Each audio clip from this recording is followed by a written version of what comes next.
Bonjour à tous. Donc effectivement, je vais assurer comme je peux. J'ai travaillé un peu le PowerPoint cette nuit, donc je vais faire du mieux que je peux. Soyez indulgents.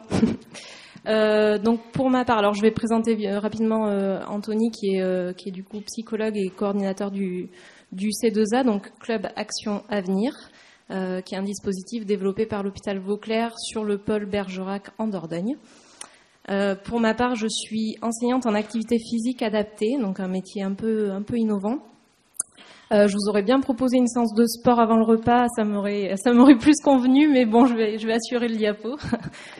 Alors le C2A, alors le monsieur qui passe les diapos, ça va être assez rapide parce qu'il y a peu d'informations sur chaque diapo. Je vais essayer d'être assez rapide parce qu'à la fin de cette présentation, il y a une vidéo qui a été faite par 5 usagers qui sont sur le C2A et qui parlera beaucoup mieux que ce que je vais essayer de vous raconter là. Alors le C2A, c'est quoi? Alors il s'agit d'un dispositif innovant de formation et d'accompagnement au rétablissement, pour faire simple. On enchaîne. Alors quelques petites diapos pour vous parler du point de départ du C2A. Qu'est-ce qui a justifié la création de ce dispositif? À la base, c'est le constat qui est fait d'une situation insatisfaisante en santé mentale de l'adulte aujourd'hui. On continue. Alors, le constat il est justifié par plusieurs choses. Pour commencer, une qualité de vie très faible des personnes qui vivent avec un trouble psychique chronique, avec une espérance de vie qui est, on le sait, c'est reconnu dans pas mal d'études, qui est diminuée de 10 à 20 ans par rapport à celle de la population générale, et des projets de vie souvent qui restent à l'arrêt. On peut enchaîner. On en parle beaucoup encore, l'isolement social qui reste très important, avec des phénomènes de stigmatisation et d'auto-stigmatisation, et encore aujourd'hui une société qui est insuffisamment inclusive. Ensuite, on l'évoquait avec les témoignages juste avant, une dimension qui parfois est exclusivement médicale, qui peut freiner aussi l'accès aux soins pour certaines personnes, et voilà, une dimension sur laquelle on essaye d'agir aussi aujourd'hui. On peut continuer. Il y avait une diapo encore juste avant. Voilà, par rapport à l'insatisfaction de nombreux usagers par rapport aux soins proposés, que ce soit en hospitalisation ou en ambulatoire, avec parfois des rechutes importantes et nombreuses, et des ruptures de parcours également. Et on note aussi la présence de relations souvent paternalistes et des relations très, très verticales. On parlait encore une fois des familles, donc effectivement les familles qui peuvent être tenues à l'écart ou insuffisamment soutenues. Ensuite, on note également le renouvellement des pratiques soignantes qui reste lent. On en parle dans le rapport Lafourcade en 2016, et une place encore insuffisante du point de vue de l'innovation et de la recherche en santé mentale. Pour terminer sur le constat, on a encore aujourd'hui une évaluation qui reste assez insuffisante, notamment par les usagers et les familles, avec l'absence de co-construction. Je vous en reparle aussi un petit peu plus loin. Alors, là, je vais essayer de développer rapidement les priorités du C2A, du Club Action Avenir. Alors, la première priorité, tout à l'heure on en parlait dans le constat, ça va être l'amélioration réelle de la qualité de vie des personnes, avec la détermination d'un objectif prioritaire et une auto-évaluation qui est faite pour les usagers tous les 6 mois, donc un suivi relativement régulier, une évaluation qu'elle soit qualitative et quantitative. Ensuite, on en parlait aussi, le retour à la vie sociale, alors sur tous ces aspects, tout le côté professionnel, le côté bénévolat, la pérédance. L'idée, ça reste de vivre une vie la plus satisfaisante possible. À noter, le C2A, c'est un dispositif qui reste non médical. Ça ne veut pas dire qu'on exclut les médecins du dispositif, bien au contraire. On est très axé sur la démarche de rétablissement. Par contre, c'est vraiment une démarche qui va être complémentaire de tous les suivis médicaux qui peuvent être faits en CMP, en hôpital de jour, et ou avec un psychiatre libéral pour certains usagers qui sont suivis en libéral. Donc le principe du rétablissement, c'est une démarche holistique qui va concerner tous les aspects de la personne.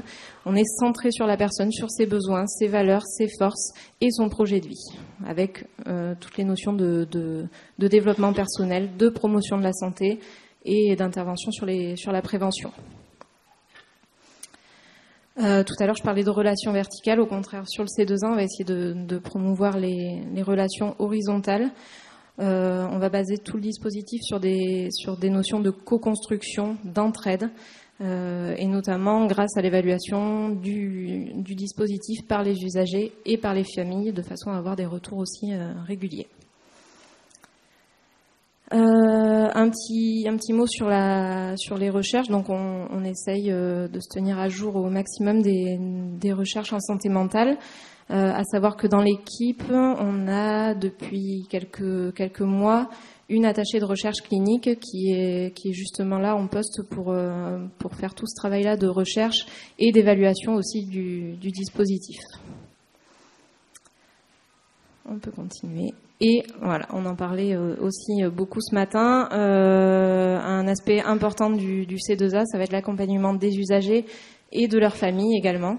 À savoir qu'il y a une permanence famille qui est assurée par Anthony, donc le psychologue coordonnateur, et un infirmier de l'hôpital de jour.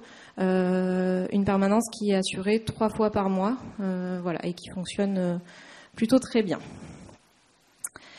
On reste sur les priorités avec les 5 piliers de l'accompagnement au C2A qu'on a définis.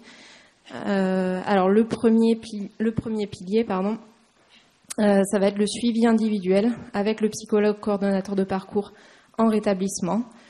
De ce suivi individuel va découler, on peut mettre, merci, la diapo suivante, la définition d'un plan personnel de rétablissement propre à chaque personne.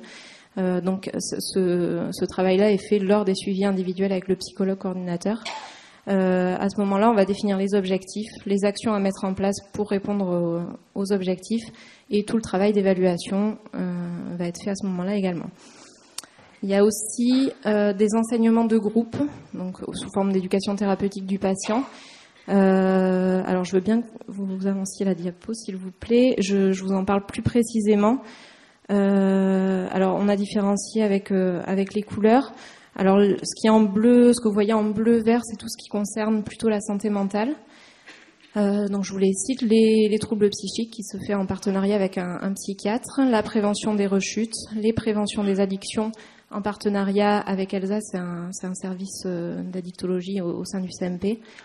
Les enseignements sur les traitements, les médicaments en partenariat avec une pharmacienne. Les entendeurs de voix également en partenariat avec l'hôpital de jour, donc tout ce qui touche à la santé mentale. Ensuite, du point de vue du bien-être, l'activité physique adaptée. Je vous cite les sports collectifs, la randonnée, il y a de quoi faire aussi. Un travail sur la gestion des émotions avec de la méditation de pleine conscience. Pareil, on a des personnes qui se forment sur le pôle. Un travail sur l'alimentation en partenariat également avec une diététicienne. Et ensuite, tout ce qui concerne l'aspect plutôt social, vie sociale, avec les groupes Paris. Alors, c'est des groupes d'entraide qui sont mis en place. Chaque personne définit en suivi individuel son plan de rétablissement. Et ensuite, ces groupes-là permettent de développer sous forme d'entraide avec les autres usagers les objectifs qui auront été définis. On a également des groupes d'entraînement cognitif en partenariat avec une start-up lyonnaise qui s'appelle la Fabrique à Neurones, qui a développé un super outil pour travailler toutes les capacités cognitives. Un entraînement aux habiletés sociales et un travail sur l'emploi accompagné avec tous les partenaires, je ne vais pas vous les citer, il y a pas mal d'abréviations, tous les partenaires du Bergeracois sur l'aide à la reprise de l'emploi. On peut continuer. Alors le 4e pilier va concerner l'entraide entre pairs, qui reste un aspect très important sur le point de vue du rétablissement, qui va permettre de développer la motivation et de travailler évidemment sur les savoirs expérientiels de chacun. Et pour terminer, je vous en parlais tout à l'heure, on revient sur le sur le soutien des familles, toujours voilà en partenariat. Donc là, j'ai oublié de vous le dire tout à l'heure, je m'excuse. La permanence se fait évidemment en partenariat avec l'UNAFAM 24 et se fait sous forme d'éducation thérapeutique à destination des proches et des familles. Alors, les effets de l'accompagnement au C2A, comme on a pu les évaluer aujourd'hui, effectivement, il y a une amélioration réelle de la qualité de vie. Les usagers que vous verrez dans la vidéo en parleront beaucoup mieux que moi, je pense, avec voilà, un sentiment de revivre et de retrouver une vie normale. On note aussi, pour la plupart, un accès à une nouvelle identité, c'est-à-dire que les personnes vont moins se définir, vont même plus se définir comme des malades, mais comme des personnes à part entière. Il y a une restauration de l'identité, une restructuration cognitive, et tout ça va participer à la lutte contre la stigmatisation et contre l'autostigmatisation également. On note aussi, grâce aux évaluations, une amélioration de l'estime de soi, une restauration narcissique avec une confiance en soi qui est retrouvée, et petit à petit, pour la plupart, une sortie progressive de la dépression. Une resocialisation progressive et réelle, avec une restauration du pouvoir d'agir. Tout à l'heure, on en parlait aussi. L'idée, c'est de pouvoir aller vers le rôle social de son choix. On note d'abord un rétablissement fonctionnel avec une restauration des capacités, comme on l'a pas mal cité ce matin aussi, qui va permettre petit à petit d'aller vers un rétablissement social. Un travail qui est fait aussi sur la prévention des rechutes et la diminution des ruptures de parcours, avec moins d'hospitalisation et une durée d'hospitalisation qui sont souvent réduites. Une déstigmatisation, c'est pas facile, mais on essaye d'y travailler aussi. L'idée de pouvoir promouvoir une société qui soit plus inclusive. Voilà, il y a du travail encore à faire, et essayer de favoriser le dépistage précoce. Et pour terminer, l'amélioration de la qualité de vie des familles, ça participe aussi au rétablissement et d'aider aussi les usagers. Voilà, c'est un aspect qui reste important. Voilà, je vous ai présenté en gros le C2A. Ils vont beaucoup mieux en parler que nous.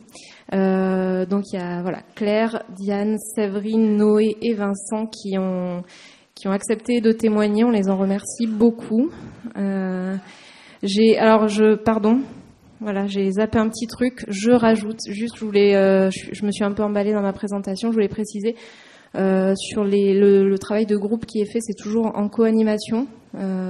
Donc, je voulais juste remercier. Il y en a certains qui sont présents. Anthony m'a chargé de les remercier. Toutes les personnes, voilà, qui co-animent les groupes, qui acceptent de donner de leur temps, parce qu'il n'y en a pas beaucoup de temps.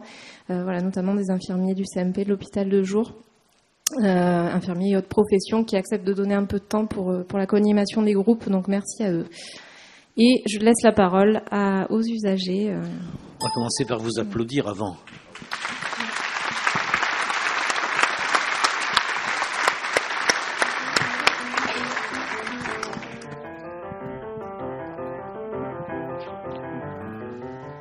Alors c'était très compliqué, sachant que j'étais suicidaire. Donc je me bourrais de médicaments pour dormir tout le temps. J'étais déconnectée de la réalité. J'avais pas de vie sociale. Voilà. Je sortais d'une hospitalisation assez longue et j'étais même encore hospitalisé pendant le C2A quand j'ai rencontré les membres du C2A et vous-même. Et du coup, c'était un peu chaotique. Alors avant le démarrage du C2A, j'ai vécu, donc je suis natif de Nantes, j'ai été hospitalisé plusieurs fois, non diagnostiqué et 11 ans sédaté. Et donc quand je suis arrivé en Dordogne, j'ai fait une décompensation et j'ai aussi divorcé. Pour ma part, je suivais en pointillé les services du CMP depuis environ 9 ans. Pour une situation de distanciation de la réalité, de grande souffrance, d'idéation morbide. Le C2A, c'est un endroit magique, je dirais, parce que c'est là pour redonner de l'espoir aux gens. Et toute la démarche de rétablissement au départ se fait autour de cette notion d'espoir. Et au fur et à mesure du temps qui passe et des activités proposées, eh bien, on refait surface et on arrive à revivre. Je pense que la reprise de l'espoir, c'est quelque chose de très important au départ. Voilà, par les témoignages qu'on a entendus de pères aidants, voir que quelque chose est possible. Et puis après, avec le début des activités, petit à petit, on se rend compte qu'on est encore capable de faire des choses. Que petit à petit, ça permet de reprendre un petit peu de confiance en soi. Et de voir après que beaucoup de choses sont possibles, alors qu'on croyait que tout était fini. Pour moi, le C2A, c'est avant tout un lieu de rencontre où on partage sur nos vies et en même temps sur notre savoir. Donc c'est assez enrichissant de rencontrer des gens. Et aussi, ça aide à se maintenir en forme physique. Pour moi, c'est faire un point en règle générale, c'est faire un point sur son rétablissement, sur son parcours de rétablissement et de voir les points forts et les points faibles qu'on a pu observer durant cet accompagnement. Ça sert à faire un point régulier, mais peut-être comme la démarche globale, c'est à propos de projets d'avenir, projets de vie. Et du coup aussi de rétablissement de la maladie dans laquelle on est quand on se présente. Avoir ce point régulier, ça permet de stimuler la motivation. On fait le bilan des semaines écoulées. Oui, on fait un bilan, on fait une synthèse d'un peu tout notre état, comment on se sent. Voilà, grâce à ce travail avec le coordinateur de parcours. On voit l'évolution du sujet. Moi, c'est-à-dire moi. On voit votre évolution. Ça permet de se recentrer sur soi, sur tout le quotidien de la vie, surtout nos objectifs. Ça permet d'en revoir certains, d'en trouver d'autres. Enfin, ça permet de vraiment se recentrer sur soi et sa qualité de vie. C'est un plan qu'on peut établir nous-mêmes et puis fixer des objectifs dans le travail du rétablissement et faire un point régulier, quoi.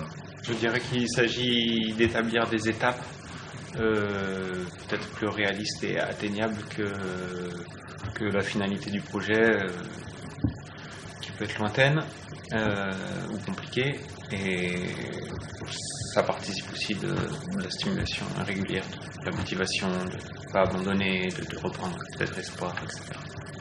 Le plan personnel de rétablissement, ça va être ce autour de quoi tourne toutes les activités qu'on peut faire, parce qu'on a aussi un projet propre de rétablissement à chacun, et donc tout tourne autour de ce projet. Et au fur et à mesure que le temps passe, on voit l'évolution et on voit l'objectif à atteindre. Le plan personnel de rétablissement, ça commence déjà à s'interroger sur ce qu'on veut améliorer dans notre vie. Donc ça passe un peu par les fiches Paris, c'est-à-dire au début se mettre des petits objectifs qui permettent de prendre un peu confiance en soi. Je tenais à rajouter ce autour de quoi ça tourne, c'est l'objectif principal de rétablissement. Voilà, c'est ce que je ne trouvais pas tout à l'heure. Et donc tout tourne autour de ça. Alors, vous, Claire, justement, votre objectif principal de rétablissement à l'heure actuelle? Moi, c'était retrouver la joie de vivre, goût à la vie, quoi. Ne pas être sans cesse dans mes pensées et laisser ma vie passer sans en être actrice. Ouais. Et grâce au C2A, je me remets dans la vie. J'essaye du moins de me remettre dans la vie. Et c'est ça mon objectif principal de rétablissement.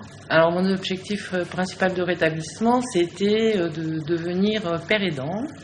Et donc j'ai participé à une formation pour devenir père ressource.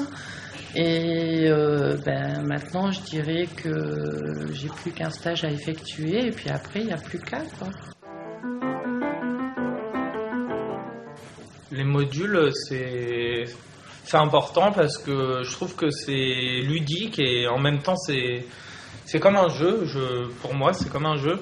Et en même temps qui permet de connaître mieux d'acquérir un vocabulaire sur la santé mentale, le cerveau, les maladies, les médicaments, et du coup ça projette vraiment, ça aide à mieux comprendre la maladie en fait, ouais. et à mieux faire face à la maladie dans des situations où on pourrait être confronté à de la parano et tout ça. Ça permet de faire face à des situations déplaisantes, quoi. C'est nos armes pour bien mener le combat avec la maladie, quoi, en fait, pour moi, tout simplement. C'est des outils et enfin arriver à avoir une existence, pour ainsi dire, normale. Les groupes, déjà, c'est génial. On fait du sport, on fait du yoga, on fait prévention des addictions, groupe médicaments, les fiches Paris 2 avec le groupe Paris, piscine, enfin c'est complet quoi. Le temps est bien aménagé, on n'a pas le temps de s'ennuyer quoi, et au fur et à mesure on prend tout ce que ça apporte. Les enseignements en groupe, c'est très riche parce qu'on a tous un plan individuel de rétablissement, mais en même temps on échange tous sur notre façon de procéder, sur ce qu'on peut mettre en place pour telle ou telle chose, et du coup c'est des échanges très riches qui permettent de servir aux uns ou aux autres, et du coup on avance quand même un peu tous ensemble, et puis il y a beaucoup de bienveillance, il y a beaucoup d'entraide, donc c'est aussi important. L'entraide, c'est un peu une toile où les gens se mettent en rapport et s'aident mutuellement en cas de réussite ou pas d'ailleurs, ou de chute. Donc régulièrement on a des contacts, on s'appelle, on se mail, et puis on arrive à trouver un réconfort avant d'aller trop mal, quoi, en fait. Mais pour moi l'entraide c'est être rassuré en même temps et avoir une épaule sur laquelle se retenir quand on n'est pas entouré forcément, ou quand on n'a pas de vie sociale, ou ce qui est le cas de beaucoup de personnes. Et bien l'entraide via le C2A ou via certaines activités, ça peut être très enrichissant et ça peut aider une personne à survivre et à vivre mieux sa vie. Mon expérience personnelle, c'est que j'ai décompensé, j'étais chez mes parents. Et là, ils se sont retrouvés complètement perdus, à pas savoir comment gérer, quoi faire. À ce moment-là, le C2A n'existait pas. Et je pense que c'est un très bon moyen d'aider les familles qui se retrouvent vraiment démunies face à un proche avec des difficultés psychiques. Je pense que si ça avait existé à cette époque-là, ils auraient eu peut-être une autre approche, et je pense que ça aurait aidé tout le monde, quoi. Plutôt que de voir un peu la famille qui éclate ou de l'incompréhension. Informer les familles, soutenir les familles et les personnes, les malades, c'est important parce que ça évite la stigmatisation des familles au niveau familial, puis après ça se répand au niveau ami. Et c'est là que c'est très intéressant de travailler là-dessus, parce que on travaille sur le même point d'axe. Et ça permet à la personne de mieux s'épanouir et plus rapidement, et aller vers leur établissement plus rapidement. Moi, je ne peux pas vraiment faire de retour sur cet atelier parce que je n'ai pas expérimenté. Mais je vois bien l'intérêt. Il y a quelques années, quand j'étais encore avec ma famille, de laquelle je me suis un peu distancié maintenant, il y en aurait certainement eu besoin. De la motivation, de quoi se lever le matin, même si c'est parfois très difficile. On se met des coups de pied dans le derrière et puis quand on arrive au C2A, on est content. On rentre dans le moule, on nage comme un petit poisson. Voilà. Moi, le C2A m'a énormément apporté. Je deviens un peu plus sociable. Ça permet aussi de reprendre un rythme quand même assez régulier de par les activités proposées. Après, ça m'a permis aussi de faire aussi de la formation per ressources. Voilà. Et c'est une motivation, c'est la reprise en main de sa propre vie, donc c'est que du plus, quoi. Le C2A, pour moi, c'est avant tout la joie de vivre, les rencontres, les activités, et voilà, l'échange. Et c'est un club, moi, qui me porte, enfin, qui prend de la place dans mon cœur, parce que j'ai fait beaucoup de rencontres grâce à ça. Et on a tissé tous des liens ensemble, et voilà, ça m'a permis d'avoir une étincelle dans ma vie, quoi. Je dirais que l'étincelle, c'est celle qui s'éteindra pas grâce au C2A. Et justement, le C2A aide à grandir cette petite flamme qui s'était presque éteinte, et puis à redémarrer une vie tout à fait correcte. Pour ma part, j'ai été très heureuse de trouver une structure comme le C2A et le rétablissement dans l'institution psychiatrique, parce que pendant de nombreuses années, j'avais une certaine distance face à l'institution, et de voir qu'il y ait cette forme-là inclusive et sans doute assez efficace à terme. Je fais confiance au processus, ça m'a redonné un peu d'espoir et un bon cadre. Je pense que c'est une chance qu'il faut se donner, en fait. C'est peut-être pas évident au début, quand on est seul chez soi, de se dire qu'on va intégrer un groupe, de se lever assez régulièrement le matin, ou de sortir de chez soi. Mais en même temps, on y trouve tellement de réconfort, d'empathie, d'échange. Voilà, après, groupe de jeunes ou groupe de plus âgés, s'il n'y a pas de clivage, quoi. Donc, je pense que c'est vraiment une chance qu'il faut se donner. Tous ceux qui sont en panique, qui sont isolés, qui sont parfois maltraités, venez au C2A, vous pourrez y trouver ce que vous cherchez.